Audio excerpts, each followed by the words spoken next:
My name is Morgan. I'm the Assistant Director here at WVSOM Alumni Association and CME. So we welcome you to our now second online CME with Dr. Colin Zhu out of California. He's in class of 2011. He's doing nutrition and addiction lecture and demo afterwards. If you guys see the handouts, you can pull up. He's going to have the presentation up, but you can also pull up the PowerPoint on your own. And he also added the 2 recipes that he's going to be doing this evening that you guys can do later on. So Dr. Zhu, I'm going to hand it over to you. Okay, great. Well, hello everyone out in whatever space, we want to call those, the virtual space, I don't know presently how many I'm talking to or how many are joining in later on, but I am super, super excited to be here with you all. Again, my name is Colin Zhu. We are all friends here and super excited to talk to WVSOM alum and friends and colleagues, and I am super excited to be here. So, just a little bit about me. All right, this works, cool. So a little bit about me is I'm from the class of 2011. I'm actually originally from the class of 2010, and I took a teaching assistant job and became class of 2011 and loved every minute of it. Definitely WVSOM has changed so much. So I've attended alumni events before, and it's really fun to kind of interact with prior classes and latter classes as well. So I'm super excited to be here. So basically a little bit about me to kind of put you in context of how I came to this presentation and where I'm at is, so I graduated in 2011 and I'm board certified in family practice and also lifestyle medicine. As you can see, I'm also, a chef, a trained chef as well. I also have certification in health coaching, and I do a little bit of other things as well, in addition to being a primary care specialist. One would ask, why? And that's a very good question. So I think it all started with my mother. I don't know if you guys are able to see my cursor on my mouse. Morgan, are you guys able to see my mouse moving at all? Yeah, I can see it. Okay, cool. So I'm just going to kind of have to, go to, each picture a little bit at a time. So from left to right, so it all started with my mom. So she is a Chinese medical doctor. And I didn't really come from a long line of MDs. And my mom's a Chinese medical doctor. She practices traditional Chinese medicine, acupuncture, herbs, and having grown up in her office and working out of it over the years, and she's been, practicing for 4 decades now. And I'm originally from, New Jersey. I'm currently based in Los Angeles right now. And what she instilled in me was, prevention, wellness, and looking at the patient in a very, very holistic, manner, which sounds very, very similar to the principles and philosophies of osteopathic medicine. And the reason why is because I really believed in those tenets long before I even knew what osteopathic medicine was. And so for me, I just applied to DO schools only. I never even applied to any MD schools because I really believed in the philosophies. Fast forward schooling, I went through schooling like everyone else, and what I noted, like other medical school institutions, was we really didn't have a really, really robust nutritional and lifestyle curriculum, educational curriculum. Now it's changed a lot.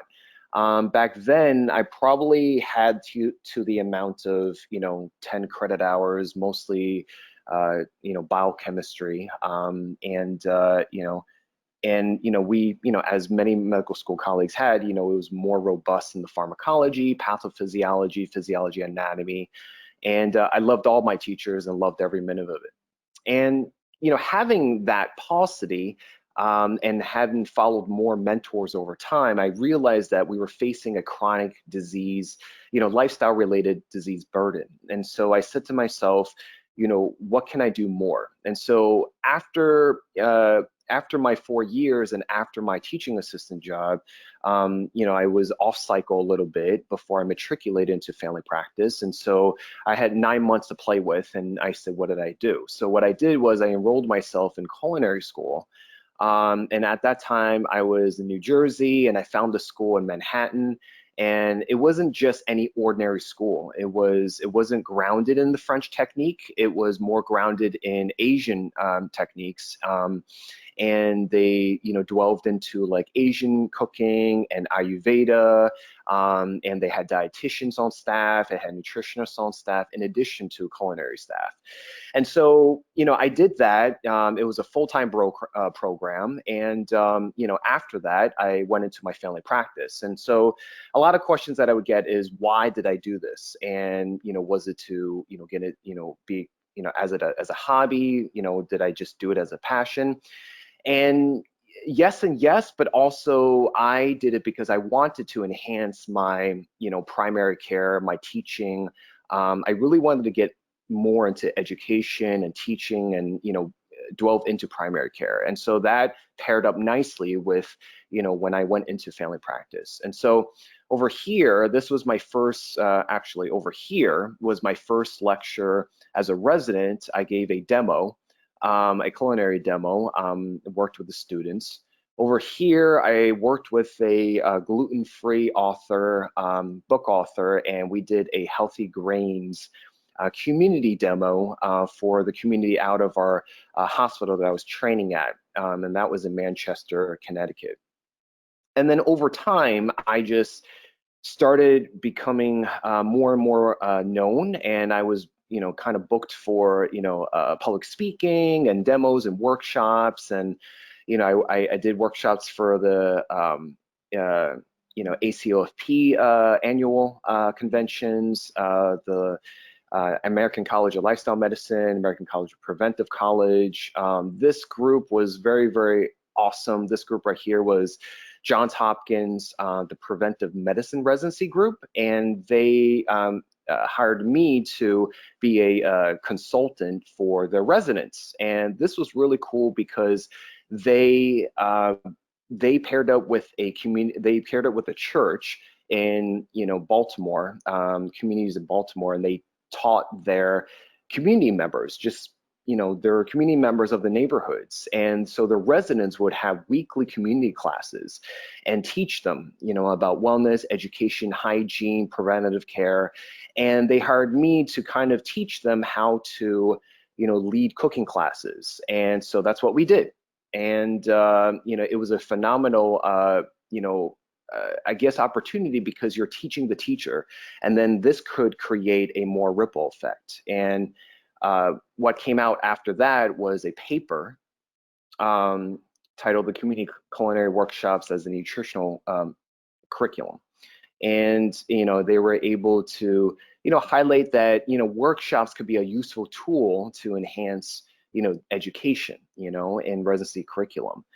The latest national survey of medical schools, I think it was back in 2010, and it surveyed all the medical schools, and only 27% of them actually had a required course in nutrition. And as most of you guys, I think majority of our graduates from WSOM, ended up being in primary care. And as most of you guys, see, and also specialists too, you'll be able to see how lifestyle-related diseases are intertwined and interrelated to all the pathologies that you treat, manage, whether it's by medication or by a surgical procedure. So it's intertwined with everything that we do in a practice. So yeah, so that came out with it, and that was really, really nice. So why are we here? So here we're talking about, with all that said, here we're talking about how nutrition plays into addiction. And, for most of us, when we think of addiction, we think of substance use, we think of, our, opiate epidemic, we're thinking of, marijuana, we're thinking about all the different things that that are associated with substance use. Today, I'm going to be talking about something different and more about how nutrition plays into that vein and veil of, addictive, behavior changes and disorders. So, and then following up after that, I'll be doing a food demo. So just to kind of as a reminder, the first thing we're going to talk about is obesity. And obesity is intertwined with everything that we do. And so this is just a definition reminder, what a BMI, body mass index, calculated weight in kilograms divided by height in meters squared. And, from overweight, it's roughly 25 to 30 is what we classify overweight. And obesity, we start doing 30 and a greater for obesity in adults and 40 severe obesity categories. These are our obesity rates. This was taken from the National Health and Nutrition Examination Survey back in 17 and 18 was the most recent I pulled up. And, if you look at these numbers, they're pretty staggering. If you look at this is, age-adjusted prevalence in adults. I mean, this is close to 50% of US Americans. And I don't know about you, but that is frightening. And it's almost, the norm. It's basically the norm now, What they also found was prevalence in terms of racial groups or ethnicities. The highest was among non-Hispanic Black adults compared with any other race. Especially Hispanic and also overall and among women. They also found that the lowest was non-Hispanic Asian.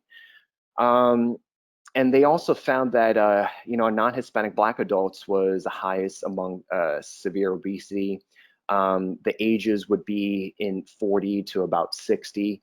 And also 20 above, they started, seeing 9.2 prevalence. And it's really, really frightening to kind of see these numbers. And these are just 17 to 18, I mean, who knows where we are now?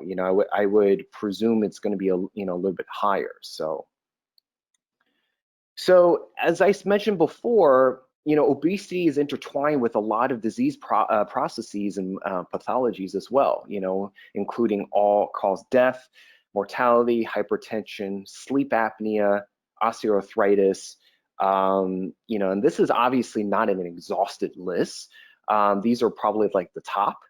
And I'm sure a lot of you would be able to, if I had a live audience, I would ask, who in the audience, would see, this, in some way, shape, or form in their daily clinic, in their daily hospital settings, or even emergency rooms. You would see, just physical disability, a lot of emotional, mental, disabilities associated with this, like obesity, hypoventilation, syndromes. Osteoarthritis is horrible because of the sheer weight that's crushing their joints, sleep apnea. I highlighted these guys right here because, we are talking about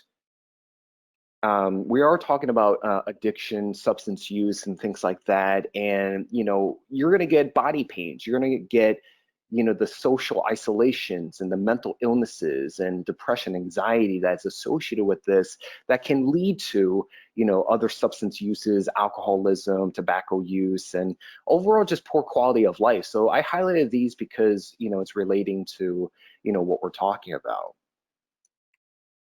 So as we shift gears and talk about,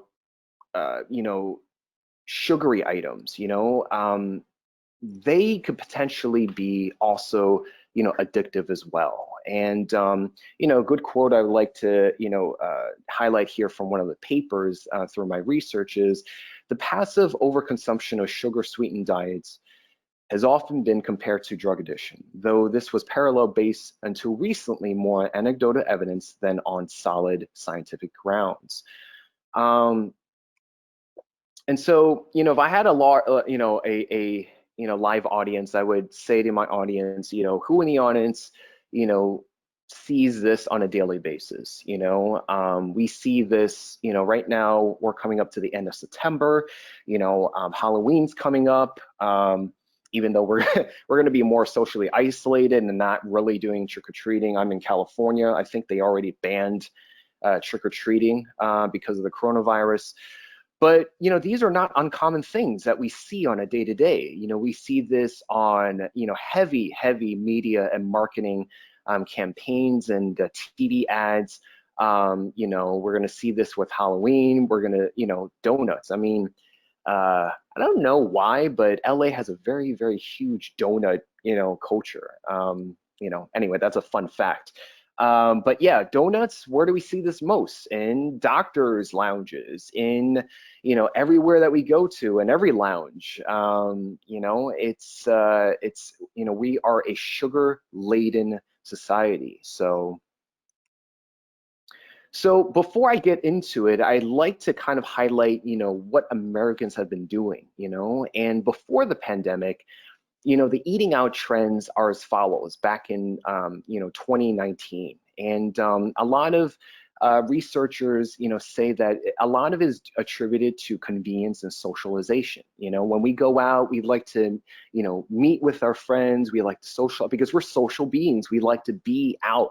I mean, I'm sure all of us are itching right now to be out there again, and missing those restaurants and just meeting with each other and not relegated to just our dining rooms. But yeah, I mean, if you look at it, it's like, we have fast foods, we have restaurants, we have takeouts, and what is that? Why, what's the common denominator with all those things? It's convenience, right? So they say that, we've been eating and drinking out more often in 2019. The National Restaurant Association has estimated 863 billion in sales just in 2019 alone. And that's up by 4%, according to the US Census Bureau. And so there's a huge money to be made. There's a lot of profits in this.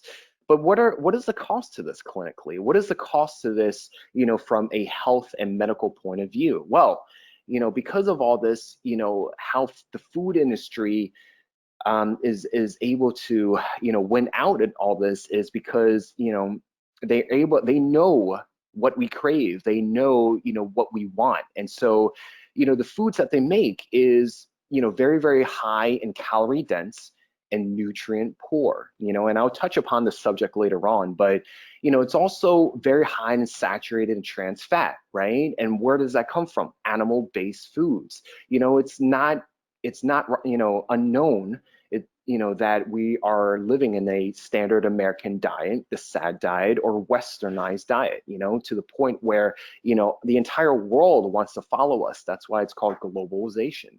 And so it's high in saturated and trans fat. So where does that come from? That's coming from our animal-based foods, coming from the meat, coming from the eggs, coming from the cheese, coming from, dairy, what I'm saying? And any concoction, made from these, combinations, and then you add in processed, refined, carbohydrates, and then all the different kinds of oils, used to cook and prepare these, right?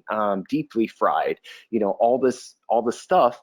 And so you get a lot of foods that are high in this and very nutrient poor foods.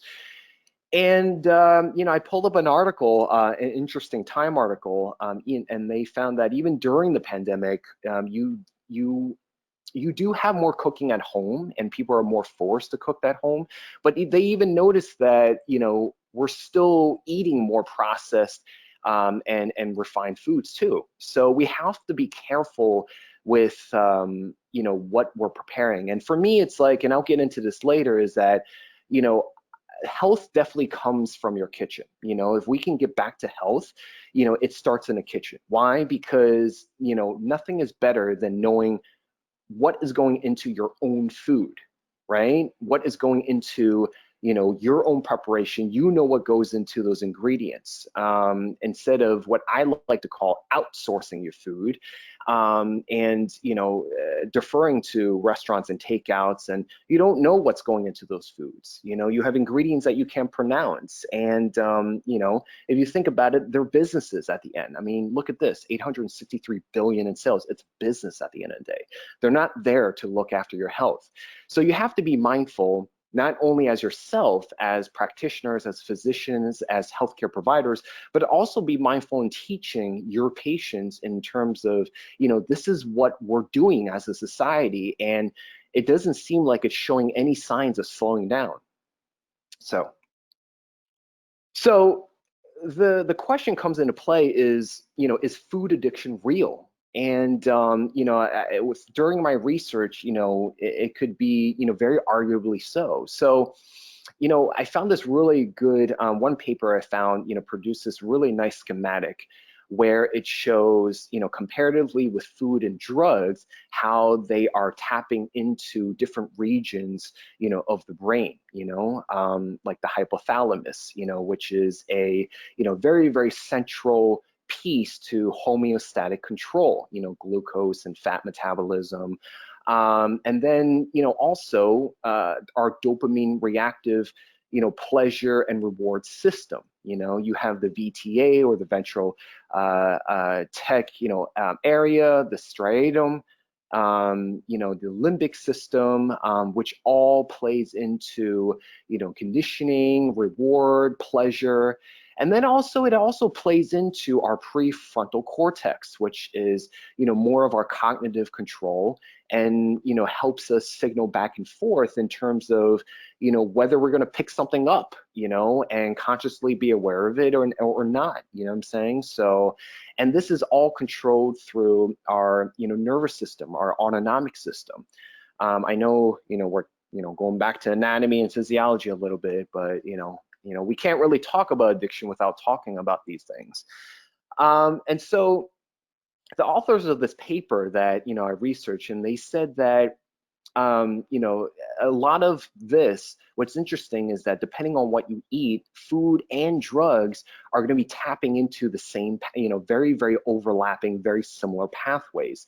And this includes, the hormones, the food responsive peptides, right? Like, for example, orexin, ghrelin, leptin, those are our hunger hormones, and we're just discovering more and more as we, learn more about the science and medicine.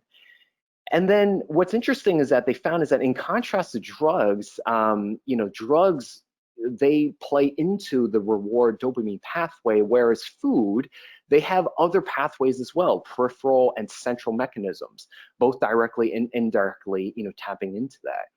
And, as you'll see, as I, quote some and cite some of the research, the hypothalamus is going to be strongly implicated.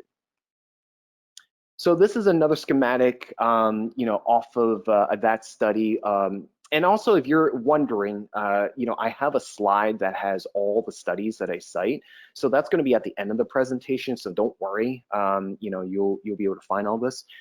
And so out of the study, out of Virchow, found that, obesity specifically, they found that's very similar, right? And so what they found is that they have an imbalance in terms of processing in those regions of the brain that deal with reward and saliency, those behaviors and the motivation and drive, emotions, memory condition. I mean, this is a lot, it's playing into different regions.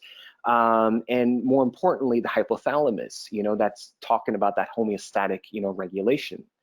And also it's playing into that overlap, right? So those, overlapping mechanisms. And what we'll find, coming up is that there's going to be a loss of control, and loss of control will lead to overconsumption, of that food intake. Very, very, very similar to how drug addiction is, right? And how tolerance it is built up in drug addiction, whether it's like nicotine or cocaine.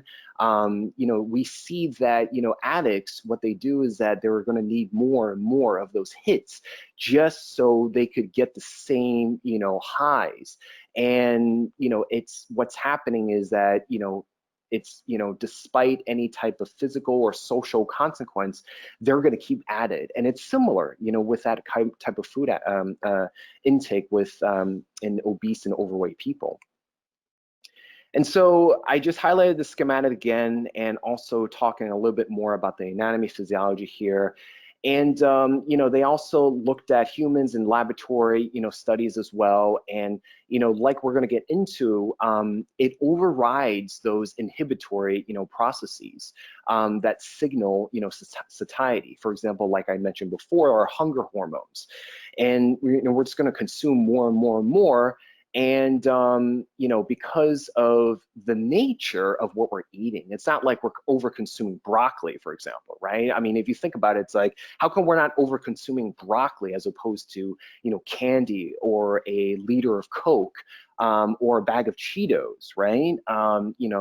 It's because of how these food related products, when I think of junk food, I think of, I categorize them as food related products, right? Because they're not actually food. What food is, what Mother Nature, created. It's probably the simplest way I like to teach my patients is, if it didn't come out of the ground, if it didn't come off of a vine, and if it didn't grow out of a tree like that, then, it's some way, shape, or form, man has manipulated it to be a food-related product. And I will, go into this, more into like the food demo and stuff like that.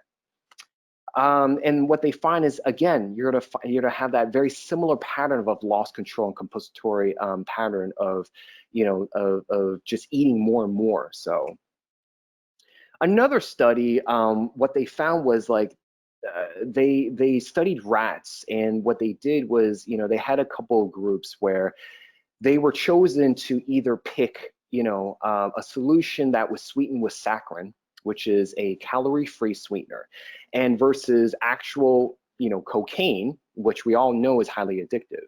And what they found was that a large majority of the animals actually preferred saccharin, which was very, very interesting. And they found this to be true no matter you increase the levels of, cocaine. You know what I'm saying? So they actually still preferred saccharin, which is mind-blowing to me. And they just demonstrated that this type of intense sweetness was able to surpass that. And if you remember from the schematic, it does touch the same pathways, right? And what they find is that they're saying that it could be attributable to the fact that based off of our taste buds, of our sweet taste buds, we have this evolutionary adaptation to be able to find food when food was scarce, right? If you think about, historic, prehistoric times, food was scarce, more scarce, right? And so evolutionarily, we were able to, find foods. And if we're able to find food, especially things that were sweet, let's just say berries off of a tree, our body is going to signal us to get more of that, right? It wasn't really designed for food that is so highly processed and so highly refined and so plentiful now, and so widely available in our modern society that our brains are just going to go towards that. And so what they also found was that it also overrides our self-control mechanisms, and which are very, very very related to addictive behaviors and substance use. And so one exercise I like to do with my patients is kind of, I don't know, back in the day, I remember back in grade school where, there was this demonstration that I, saw at a food fair or nutrition fair or education fair rather. And, I remember this demonstration, I think it was by another classmate, where it was, if you can guess how much sugar of how many teaspoons or tablespoons was in a can of Coke. And by can, we mean 12 ounces, right? And I remember of how mind blown I was to be able to see the physical comparison of how many teaspoons there was in a 12-ounce can of Coke, right? And so if I had a live audience, I would ask, venture a guess, how many teaspoons of sugar was in a can of Coke, right? And obviously no one's going to answer me back because you guys are muted, but I was, it was about 10 teaspoons of sugar, right? Or specifically 9.75 teaspoons, right? And that's in the form of high fructose corn syrup, which is probably a whole lecture on itself. Engineered to be, very, very cheap to produce and very, very, very sweet. And it's ubiquitous in so many different types of food items. Just look at, the back of cereal, salad dressings, baking items, ketchup, sodas, high fructose corn syrup. And if you see that, honestly, run. Like put it down and just run, throw it away if you have it in your pantry. Because it is a very dangerous ingredient. And so, so that's that. And then you have Diet Coke, right? And so Diet Coke, artificial sweeteners. So why artificial sweeteners? Well, they wanted to create something sweet, but without the calories, right? So, they're going to advertise, very, very, strategically and very clever in a way that, it's going to, no calories, no sugar, so drink up, right? So, but there's so many numerous of studies, just with aspartame, of how, dangerous it is. And again, that's very, it's just mind blowing. So how non-caloric sweeteners can be harmful. So, a lot of studies have shown that, for example, here, they've done one study where if, you have someone that's drinking Coke and you covertly, secretly switch it out to, a Diet Coke, or a diet soda or pop, for those of my friends that are, from the South, what they find is that if you covertly switch it out, they would see actually calories drop, right? But if you tell them that you're switching it out, guess what happens? They actually consume more, right? Isn't that mind-boggling? So, and the reason why is this, this explanation of overcompensation due to expected caloric reduction. So what that means is that they know that they're going to be consuming quote unquote less calories, so they're going to eat more. So if you had a piece of cake, for example, and say to yourself, oh, this is made with non-caloric sweeteners, so I'm going to be ingesting less calories. So what I'm going to do? Well, I guess that means I can have two helpings of cake, right? Or double helpings of something else. And so what you actually do is that you overconsume. And when you overconsume, other things that have calories, or you're just going, it leads to weight gain. Another thing that they found is, you have that blunting of that appetite suppression, right? So, leptin and ghrelin. Ghrelin is made, out of the stomach, and it's supposed to increase our appetite, right? And then leptin is, going to be our appetite suppressor. And so, what they find is that, as you gain weight, you're going to have more and more, leptin, but it's supposed to be our appetite suppressor. But what they also found is that when you have increase in weight in obese patients and individuals, they find that there's a less responsiveness to leptin, right? So again, that's also mind-blowing. The third point is artificial sweeteners tend to encourage sugar craving and sugar dependence.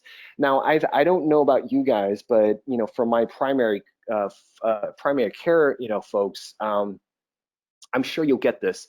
I get this a ton of times where I have patients where, they just tell me they just drink liters and liters and liters of Coke or diet, soda, and they tell me, doc, I can't, and I encourage them to drink more water, right? And they're like, doc, I hate the taste of water. I can't stand the taste of water. And I'm thinking to myself, water has no taste. Like, there's no actual, and how, because if you think about it, our taste buds have adapted to those intense sweetened flavors and offerings, and those refreshments, and to the point where you can't even taste. If you have something that is less in taste and flavor, or less in taste and sweet, you're not going to want that. You're going to stick with Coke. And and how I try to curtail this is I try to do a tapering effect. So I say that, well, if you're going to drink 6 cans of Coke a day, why don't we start to replace 2 of those cans with, 2 glasses of water, and, and start doing a tapering effect. And, you'll be surprised, over time, we can actually change our taste buds, to be able to do that. And it's the same thing with food. Because the food industry, fast food, they hire a team of, food scientists, and they engineer their food to be able to, reinforce those heightened tastes, including salt, including fat, in addition to sugar. And so we can curtail that by, actually getting them on board with eating, more healthy foods. And I'll talk about that, in our food demo as well. So, like I said before, in a slide before, it's like, before we had anecdotal evidence, now we actually have PET scans. So there's this one great, article that I found, was that, they use PET scans to be able to actually, document the regions where uptake, and downregulation was noted. So, as a review, PET scans is a traditional technique used to quantify glucose metabolism, and we use this, in cancer. We use this in many different types of pathologies. And so this study, whether they're able to, found was that, they showed, more of like a decreased dopamine sensitivity, in obese individuals, right? And what they found was that as the heavier they got, they were less responsive, what they noted, so, and, they also noted that similarly in cocaine and alcoholics, they found the same thing. Which is, very troublesome, because it's highlighting the same pathways like we noted before, so, so now we shift gears to fatty foods. Looks like we're doing good on time. We're shifting gears to fatty foods, and how that could be, addictive as well. So again, quoting another article, those eating calorie-dense diets may have a reduced capacity to enjoy all of life's pleasures by deadening, dopamine pathways in the brain. A reduced capacity, right? So if you take a look at these pictures, what do you see? Again, if I had a live audience, this is basically what we eat as Americans, right? Like, I would love to actually poll the audience and be like, how many of you guys actually eat this yourself? And so, we're not immune to all this, like me as well. I mean, I've been plant-based, since 2014, 6 years. I've, grew up on a, Asian, Chinese, diet, cuisine. But the Chinese cuisine, a lot of Asian cuisines, we're very balanced. And what that means is that we have equal portions in vegetables and fruits, whole grains,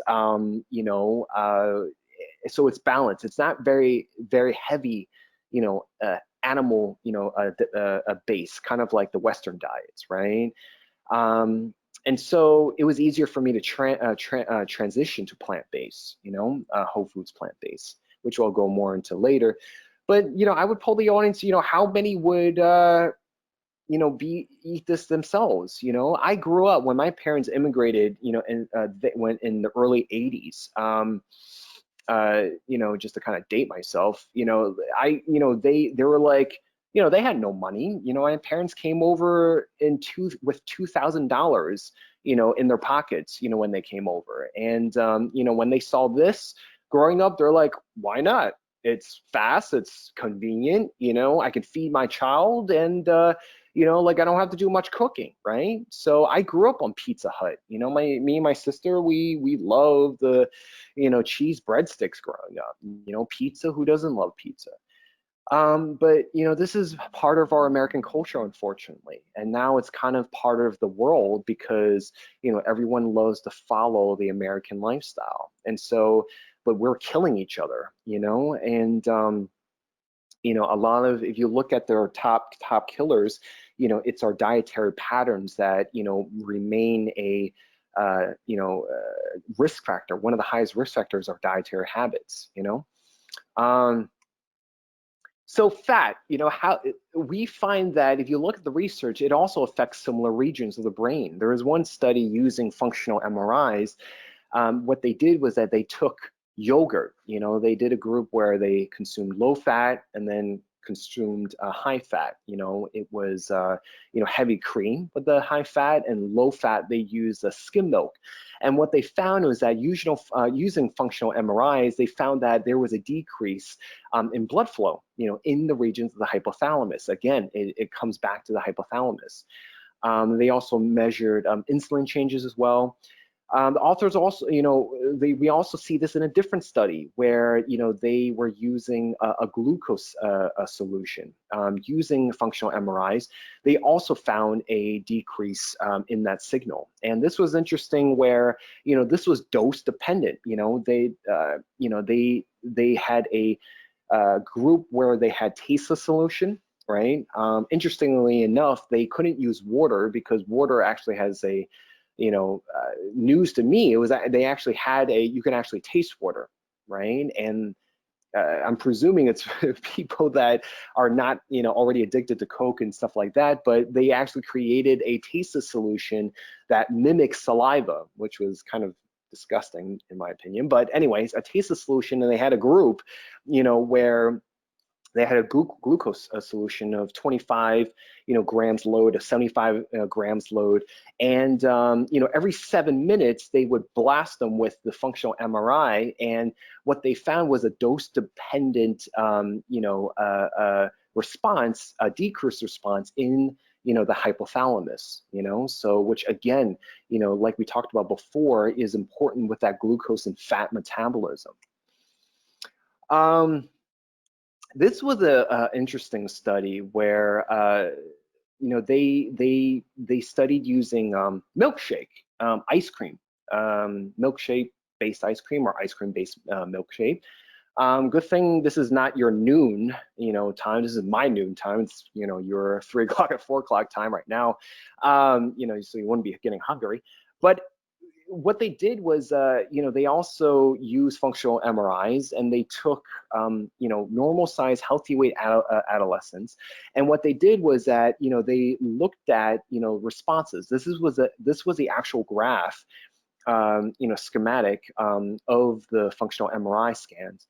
And so what they found was that, they had, a group where it's, milkshake, and then another group that was tasteless solution. And then as you can see here, what was lit up was, more of the milkshake, which is very high in sugar and very high in fat, right? Because it's made of dairy, and so you're gonna have that, response. And what they found was that they gave them repeated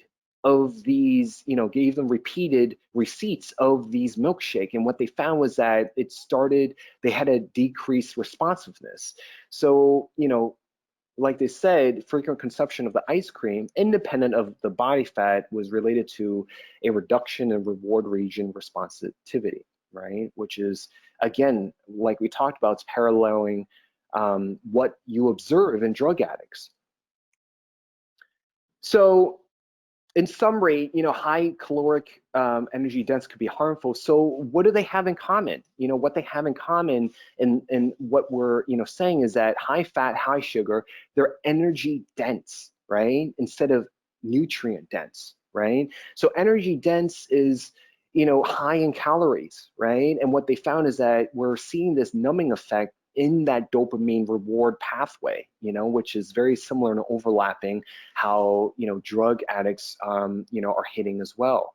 And so when you're reducing this dampening and this numbing effect, it leads to an overconsumption, right? And so it plays into that, cognitive response, the prefrontal cortex, and that leads to, a decrease in that inhibitory of, that appetite suppression as well of our hunger hormones, and that leads to unhealthy weight gain, right? So very similarly, it's overlapping and plays into that same vein. What was interesting is that, I started finding other articles where, do we classify obesity, as a mental disorder or a brain disorder? So back in, when the DSM-4 was out, you have anorexia and bulimia as mental disorders. And, you have severe physical and social, more importantly, impairments that leads to, all these detrimental consequences. But obesity, they're suggesting, and a lot of calls for, can this also be, classified in the DSM-4 in the vein of, an addictive, disorder, right? So, because if you think about it, it's like they both share an inability to restrain these behavior changes, to be able to restrain these paths. So, in spite of, it harming them or these social consequences. Unfortunately, unless I'm, wrong, back in 2010, they actually rejected it as a psychiatric diagnosis. And so that's what I, found here, which would be nice, if it was considered. I don't know if my psychiatrists or psychologists in the audience. I don't think we have psychologists in the audience, but psychiatrists in the audience. I would love to know like what your opinion would be. Would you consider this a addictive disorder or a mental disorder to be classified in DSM-5? I think that would be a nice poll or opinion topic to talk about. And then I also found that, you have these overlaps where, you could find that cocaine addicts and tobacco addicts, they have this decreased ability to enjoy other positive stimuli, like, for example, sex in one article that I found, or just like simple pleasures of, family, or just, the simple pleasures of like a hobby or a passion. Just those joys, right? Because if you think about it, they're already deadening, those dopamine pathways. So if they're already using more and more of these drugs to get those hits, it's, what are they going to get from just simple pleasures?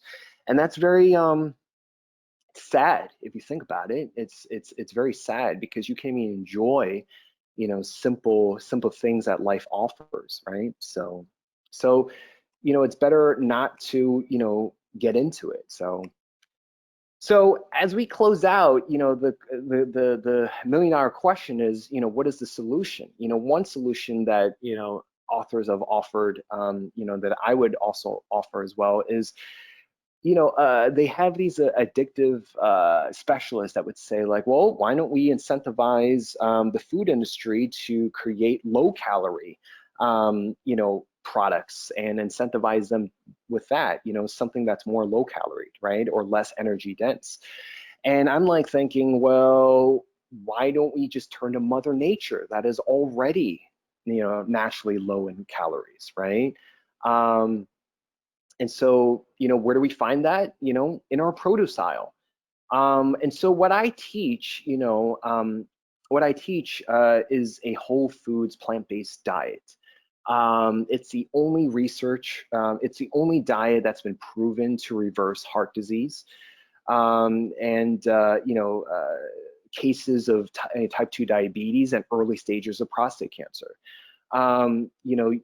It's not a fad diet. It's not, a trendy diet. It's been proven, in very reputable, clinical trials and literature. So, and I'm going to be able to share those resources with you, if you don't know about it already.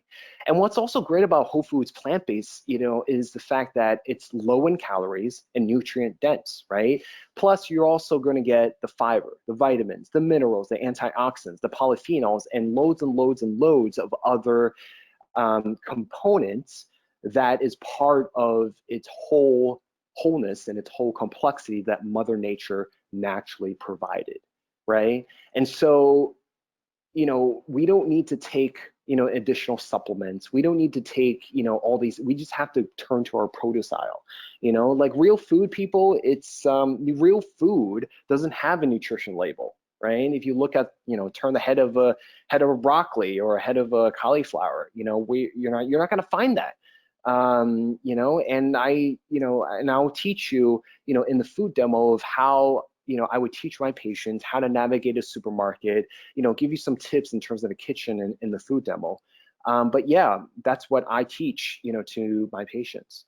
And so just to kind of give you an idea, this is what 500 calories would look like. I'm going back to that calorie versus nutrient dense, right? So 500 calories of oil, takes up, this much of your stomach. And as you can see, it's no wonder that, because it's high in calories and poor nutrients and low in fiber, you're going to get people that, also want to eat more.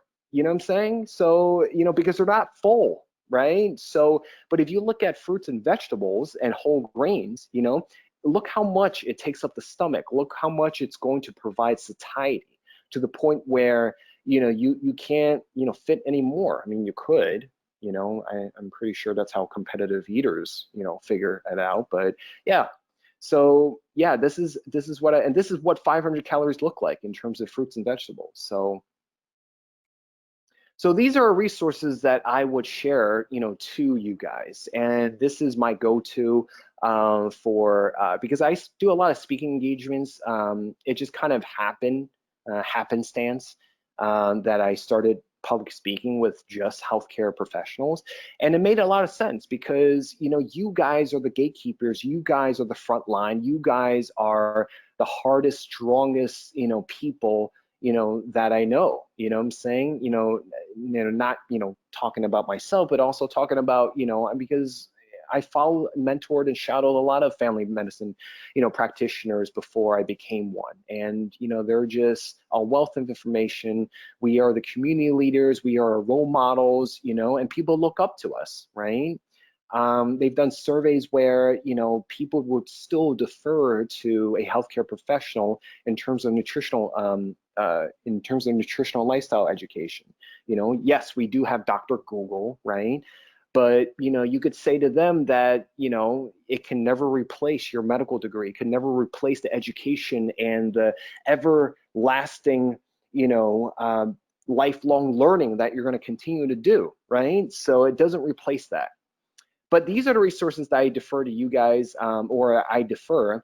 So Kickstart PCRM, this link goes to this. So this is a great program. And it's sponsored by the Physicians Committee for Responsible Medicine. Fantastic group if you've never heard of them. They're based out of Washington, D.C., led and founded by Neil Barnard, heavily published, physician, a pioneer in the lifestyle medicine movement, and also evidence-based nutrition. They created this vegan kickstart, 21 days, where it's an app, it's an online program available in English and Spanish, to be able to kickstart it. If you have a patient that said, hey, I want to try incorporating more vegetables, where do I go? Well, give them this resource. They can follow along. They have video modules, they have apps, and you just follow along. Just get the ingredients and follow along. The second one, Nutrition CME, is for you guys. I wish I had this a lot earlier. This is free. Again, I'm going to say this again, free CME of evidence-based nutrition, mostly on plant-based, sponsored by PCRM, and I think the George Washington University. They made this all free. Continuing medical education. Please, please, please, please, please do yourself a favor and soak this up. This is phenomenal material. And for those of you who are interested in the lifestyle college that I became part of, I discovered these guys back in 2013. So for me, I've been involved with them for 7 years now. I started with them as a resident. They were founded around 2003, and they put out their first board certification, now international, in 2017. So I was part of that group. And became board certified with them. So it's a wonderful college. And what they do is that they specialize in evidence-based lifestyle approaches, not just in nutrition, but also physical activity, sleep, substance use reduction, stress management, weight management, all the good stuff, all the pillars of health. Can be found here. There is an annual conference that's going to be virtual in October, so I highly suggest you attend that. It's wonderful, wonderful, wonderful college. Highly recommend going. So you cannot say that you do not have resources. You have nutrition, you have lifestyle, and you have something for a patient. So these are great avenues to go to. Please, get involved and educate yourself. And so that's pretty much it. We're gonna do the food demo next. That's my references. And this is my contact info. I have a website. I do have a book. I do have a podcast. The podcast is, free. It's a labor of love. And I talk about, plant-based living, emotional resilience, which is important because, even as physicians, we face a lot of this in terms of self-care, burnout, and I talk about thriving. I talk about, how we can take our lives to the next level. So, so we're gonna get ready for the food demo.